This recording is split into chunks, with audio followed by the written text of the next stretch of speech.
Pas takimit madhështor të zhvilluar me diasporën në Selanik, në të cilin ishte pjesë, kandidati për deputet i Aleancës për Shqipërinë Madhështore Petros Gjikuria është ndalur në Livadja.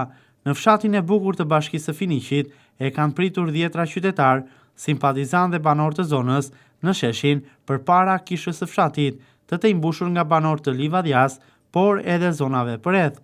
Përgjatë takimit, kandidati Petros Gjikuria ka marrë mbështetje nga banorët e zonës si një kandidat me mundësi reale për të qenë pjesë e Parlamentit të Shqipërisë dhe për të shndruar më pas në zërin e tyre. Jo vetëm nga banorët, por pjesë e mbështetjes në këtë fushatë elektorale kanë qenë edhe strukturat, të cilat prej banorëve të zonës kanë kërkuar besimin me votë për të ndryshuar realitetin që sot Bashkia Finiq dhe jo vetëm. Kësaj klike të cilët po presionojnë çdo segment të kësaj zone. Të dashur miq, është momenti të tregojmë të bashkuar. Është momenti të tregojmë forcën tonë. Neve jemi shumë.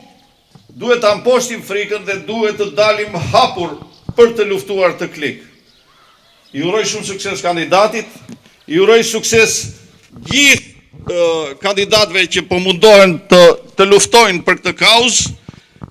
Shumë respekt për kryetarin e partisë tuaj dhe të koalicionit ton.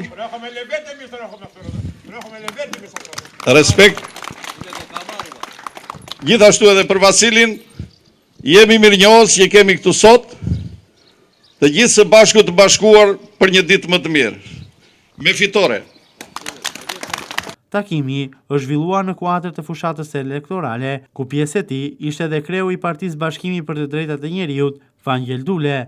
Ky takim u zhvillua në formën e bashkëbisedimit, ku në fokus të tij ishte evidentimi i disa prej problematikave më madhore të banorëve të zonës dhe njëkohësisht zgjidhja që mund të vinë për to.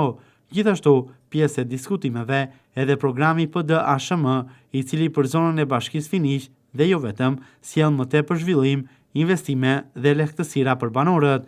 Problematika më madhore për banorët e Bashkisë Finiq lidhet kryesisht sërish me pronat, 1001 peripeci dhe presione për tjetërsimin e pronës ndër vite që kërkojnë zgjidhje emergjente.